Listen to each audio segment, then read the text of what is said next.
The cold comes through the floorboards before the light comes through the paper screens. And you know it is morning, not because you can see anything, but because the cold has changed quality, has shifted from the heavy,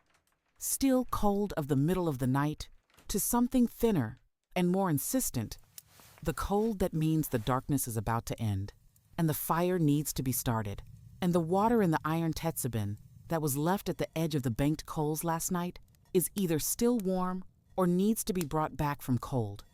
And this determination, made by pressing the back of the hand against the iron before the eyes have fully adjusted, is the first decision of the day in a 1950s Japanese farmhouse, and it is made before speech, before thought in any organized sense, before the self has fully reconvened from wherever it goes in sleep. The 1950s in Japan is a decade that the history books approach from one direction and the kitchen approaches from another. And the two approaches produce almost entirely different pictures. The history books show Reconstruction, the American occupation ending in 1952, the economy beginning its long climb from the rubble of defeat, the bullet train still a decade away, the television arriving toward the end of the decade in the homes that could afford one and being watched by those that could not through the windows of the shop that had the only set on the street. The kitchen shows something older and more persistent than all of this. Shows the continuation of a food culture that the war had compressed to its absolute essentials, and that was now expanding again, slowly, ingredient by ingredient. The soy sauce, returning to the shelf in quantities above rationing levels. The sugar, becoming available again for cooking rather than reserved for the ill and the very young. The fish market reopening, with more variety than it had seen since the early 1940s. But the breakfast table of the 1950s Japanese household, particularly in the rural areas where most of the population still lived, was not yet a table of recovery. It was a table of continuation of the habits formed under the deepest privation, being maintained not because the privation continued at the same depth, but because habits formed under survival conditions do not release their grip easily, and because the people who maintained them had learned, in the years of the hardest shortage, that simplicity was not a deprivation but a discipline, that the bowl of plain rice porridge, eaten with full attention in a cold room, was not a lesser breakfast than the elaborate one, but a different, and in some ways, more complete one. The completeness coming not from the quantity of ingredients, but from the quality of the attention brought to the single ingredient that the bowl contained. The first breakfast is the one that every account of the 1950s Japanese morning returns to eventually. The one that was so ubiquitous that calling it a breakfast specific to that decade is like calling breathing a habit specific to a particular year. Okayu, plain rice porridge, made from a ratio of 1 cup of rice to 6 or 7 cups of water, sometimes 8 if the rice needed to stretch further than normal, cooked in the clay pot over the banked coals that the morning fire had revived, stirred occasionally with a wooden paddle to prevent the rice from settling and scorching at the base of the pot, simmered for 40 minutes until each grain had bloomed open and dissolved at its edges into the surrounding water, thickening it, the whole pot becoming a single unified thing rather than rice and water, the distinction between the grain and the liquid having been negotiated away by time and heat into something that was entirely neither and entirely both. It was eaten with whatever the morning offered alongside it, a pickled plum, an umeboshi, its salt and acidity, the precise opposite of the mild sweetness of the porridge, and therefore its perfect complement, the two things together constituting a complete flavor experience from two ingredients that cost almost nothing, or a small dish of tsukemono, the pickled vegetables from the crock that sat in the corner of the kitchen and was never empty. Because pickling was not a weekend project in the 1950s farmhouse, but a continuous background process. The crock always receiving new vegetables as the old ones were removed, a perpetual fermentation that was tended the way the fire was tended, as a daily responsibility, the consequence of not tending it being felt in the meal rather than in any abstract way. The second breakfast is the one made from the previous night's rice, the rice that had been left in the pot and had gone cold and firm overnight. The cold rice that the morning cook broke up with wet hands and dropped into fresh boiling water with a pinch of salt, producing a porridge that was coarser in texture than the porridge made from raw rice. The grains not fully dissolving, but softening to a pleasant chewiness at their centers, while their edges contributed starch to the surrounding liquid. The result being something between the first breakfast and plain reheated rice, a middle texture that had its own character and its own advocates. People who preferred the slight toothiness of the leftover rice porridge to the complete smoothness of the fresh okayu, and who were correct to prefer it because it was, in the nutritional sense already described in an earlier record, richer in resistant starch from the overnight retrogradation of the cooked grain. The third is the breakfast of the household that had kept chickens through the war years and continued to keep them in the 1950s. The single egg soft-boiled in the water that was already heating for the morning tea, lowered into the water with a spoon and removed after exactly 5 minutes, the timing known not by a clock, which many households did not have, in a form accurate enough for this purpose, but by a count, by the rhythm of a particular song sung in the head, by the particular quality of the light through the paper screen at a certain time of year that corresponded to 5 minutes from when the egg went in. The soft-boiled egg was eaten from the shell, the top cut off with the edge of a spoon, a small amount of soy poured into the opening and stirred with the tip of a chopstick. The egg consumed from the shell itself rather than turned out into a bowl. The warmth of the shell against the fingers being part of the eating of it, the warmth going directly from the shell into the hands that had been cold since rising and that were made, by this transfer, briefly and specifically warm in a way that the rest of the body was not yet warm, the warmth of the egg being precise and located, and therefore somehow more keenly felt than the general warmth that the fire would eventually produce in the room. The fourth breakfast is the one that the fishing households of the coastal villages made as naturally as the farming households made their okayu, and that tasted, to the child who grew up eating it, like the smell of the early morning harbor, ochazuke made with yesterday's grilled fish, the fish broken into pieces over cold rice, and hot green tea poured over the top, the fish dissolving slightly in the tea, releasing its oil into the liquid and flavoring it with the ghost of the previous evening's meal, the rice softening around the pieces of fish, and the tea performing its function of unifying what might otherwise be a collection of leftovers into something that tasted as if it had been composed with this specific intention. The green tea used for ochazuke in the 1950s was not the ceremonial matcha, not the premium sencha, but the everyday bancha, or the roasted hojicha, that the household kept in a large tin beside the kettle, and that was brewed strong and hot and consumed in quantity through the morning, its roasted, slightly bitter character acting in the ochazuke, not as a flavor to be avoided, but as the background against which the fish and the rice and the salt of the previous seasoning performed, the bitterness providing the contrast that made the fish taste more fully of fish and the rice taste more fully of rice. And then there was the silence of the fifth breakfast, the silence that was also a fragrance, the silence of the aurori fire and the smell of the thing grilling slowly above it on the wire rack, yakizakana, salted fish grilled until the skin had crisped and the flesh had firmed and the fat had rendered out into the fire below and produced the small spatter and the tiny momentary flame and the smell that found every corner of the house and announced itself as the breakfast of a household that was, in this particular morning, eating well by the standards of its time and its circumstance. The salt-preserved fish, whether the small aji horse mackerel or the saba mackerel or the single dried sardine called himono that had been split and dried in the sun and wind of the previous autumn and kept through the winter in the cool of the storage room, required no preparation beyond placing it on the rack above the fire and watching it with the particular quality of attention that grilling requires, the attention that is not active doing but active waiting,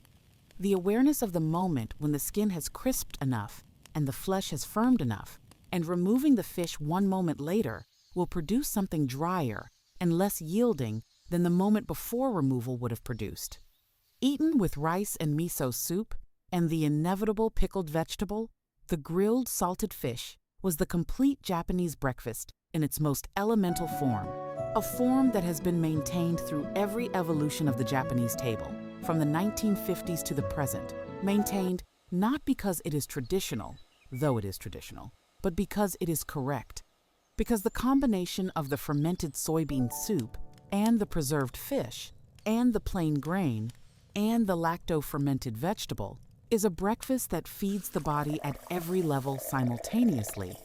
that provides the protein and the probiotic and the complex carbohydrate and the salt and the bitter and the fermented flavor that the morning body requires,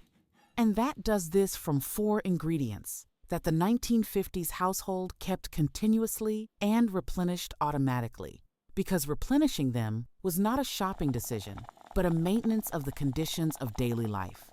The 6th is the breakfast made from the ingredients that the war years had taught the household to use in place of the things that were not available. Ingredients that had then remained on the table long after the things they replaced had returned to the market because the body had adapted to them and because they were, it turned out, not substitutes at all, but things of value in their own right. Kabocha no miso shiru, pumpkin miso soup, the winter squash cut into rough cubes and simmered in dashi until completely tender, the white miso added at the end, the sweetness of the squash and the saltiness of the miso, and the depth of the dashi, producing a soup that was more substantial than plain miso soup, a soup that constituted most of a breakfast by itself and that asked for nothing more than a bowl of rice beside it to be complete. The 7th is the breakfast of the household at the end of the week, when the pantry had been drawn down by 6 days of meals and what remained required imagination rather than inventory. Natto gohan, fermented soybeans over rice, the natto stirred vigorously with chopsticks until the strings had multiplied and the paste had become sticky and fragrant, a drop of soy sauce stirred in, a small amount of karashi mustard if there was any, the whole thing poured over hot rice and eaten immediately, the heat of the rice warming the natto and making the fermented smell more pronounced, which the people who loved natto understood as the smell of something alive and good, and the people who did not love natto understood as a reason to leave the room. Natto in the 1950s was not the packaged, individually portioned product in the small styrofoam container that the modern convenience store sells. It was kept in the household's own supply, made periodically from soybeans wrapped in rice straw that contained naturally the Bacillus subtilis nattospores that fermented the beans, a home fermentation that required no starter culture because the starter culture was already present in the straw that had been growing in the same fields as the soybeans, a beautiful closed loop of agricultural ecology that the industrial production of natto eventually opened and that has not quite been closed again. The 8th is the breakfast of the mountain villages, where the rice did not always reach in the depth of winter, and the morning meal was made from what the mountain offered. Hie kayu, millet porridge,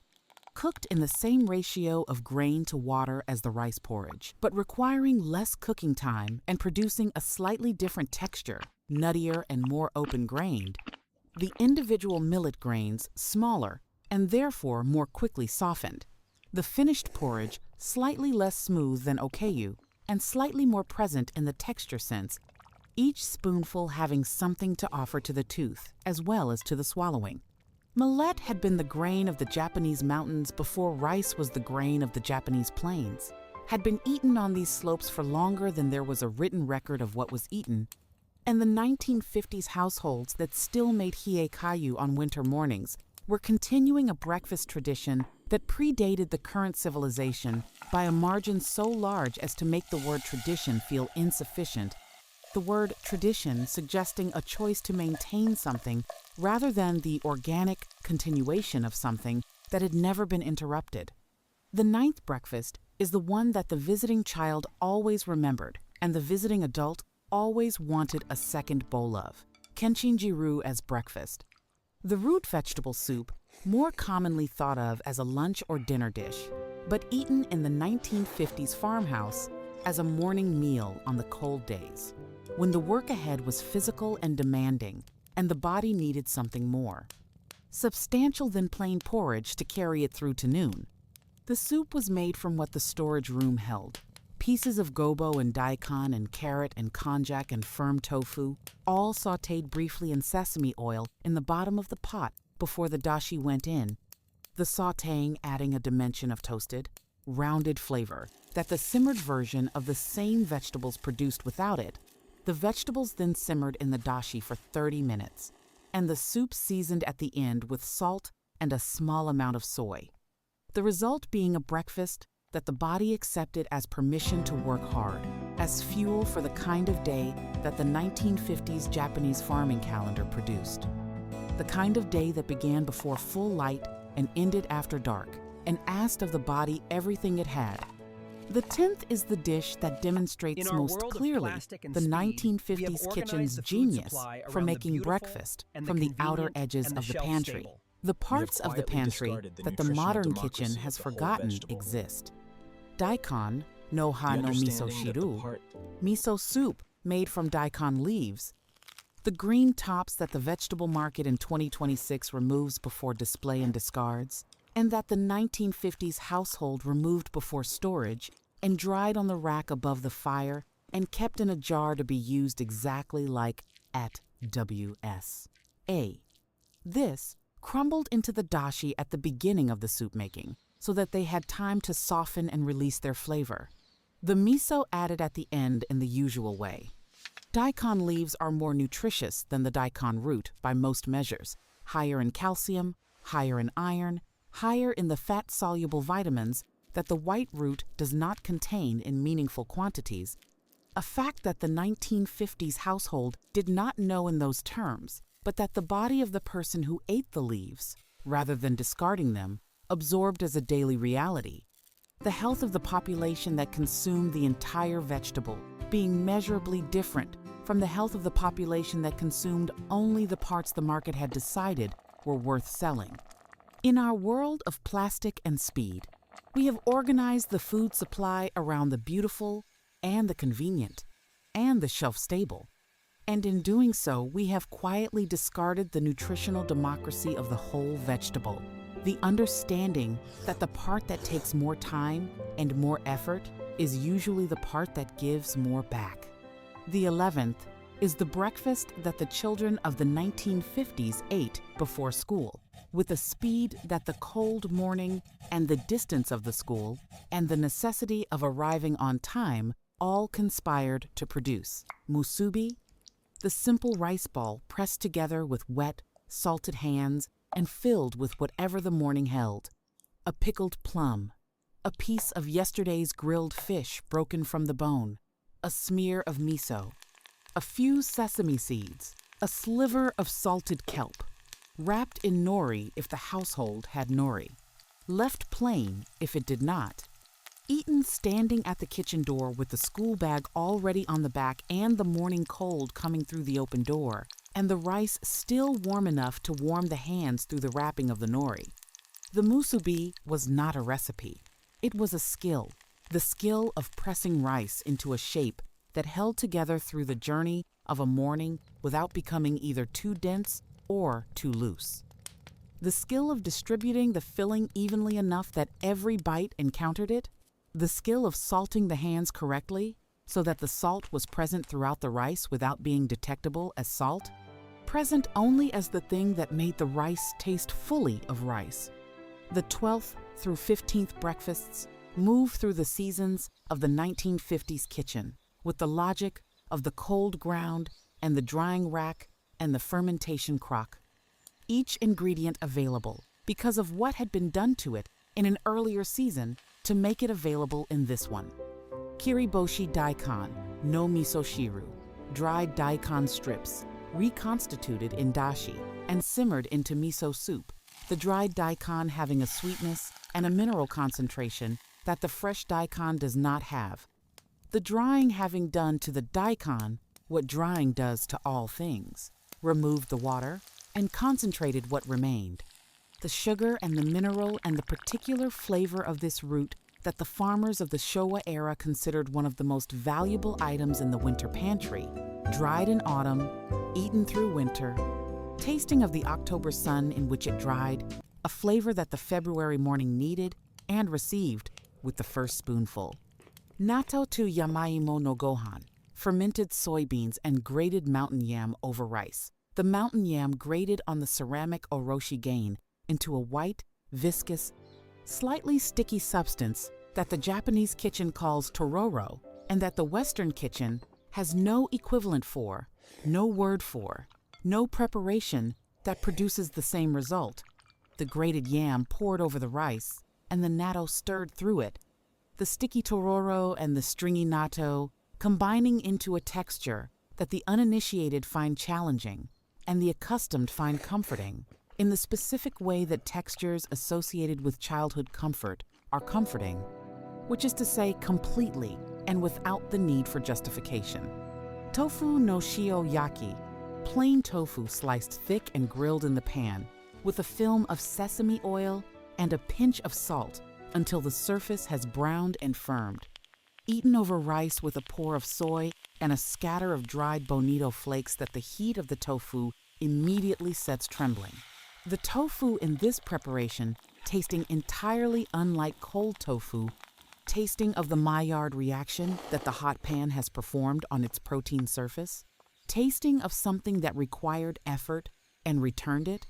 requiring no other flavoring than salt and soy and the bonito that needs no cooking because the heat of the tofu does the work. And the 15th, kayu with umeboshi and chiramin yako, the tiny dried whitebait scattered over the surface of the porridge with a pickled plum at the center, the three textures,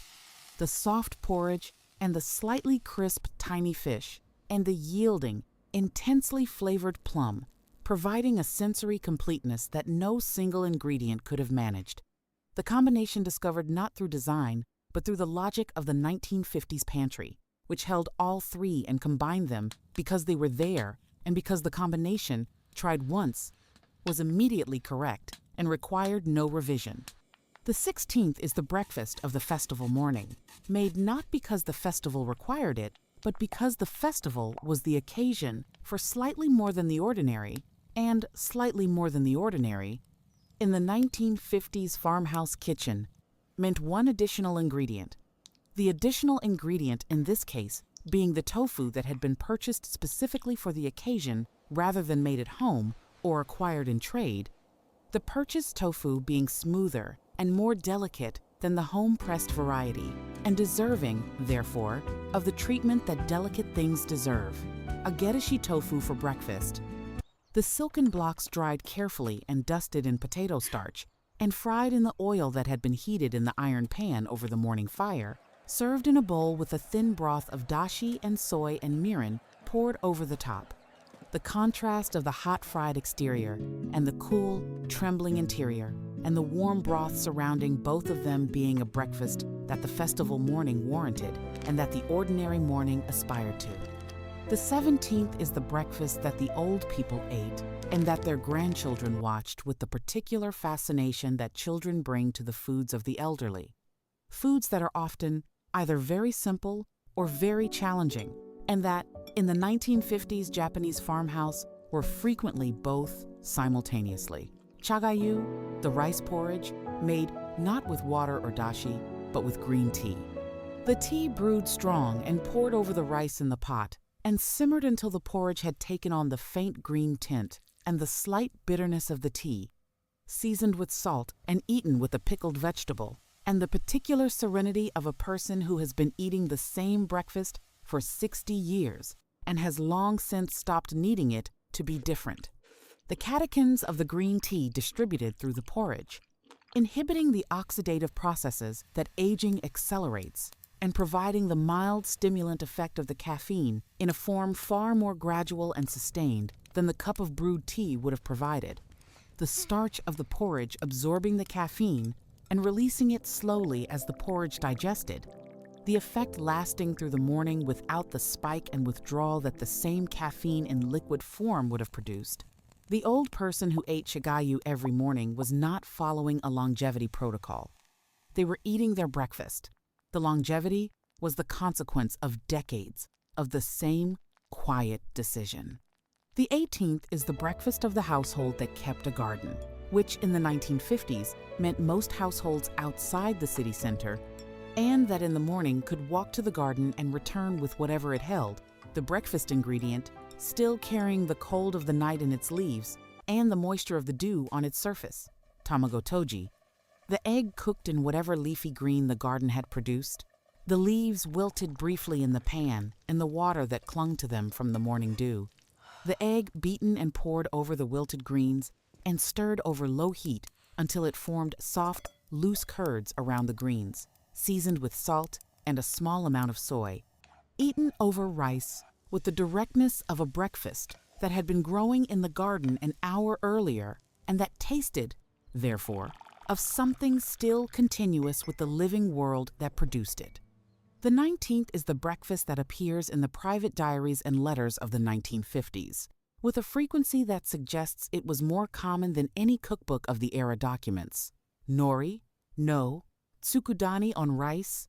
the sheet of dried seaweed that had been simmered in soy and mirin and sake until it had dissolved into a thick, intensely flavored, almost black paste. A teaspoon of this paste spread over hot rice, the heat of the rice softening the paste slightly and releasing its concentrated flavor into the surrounding grains.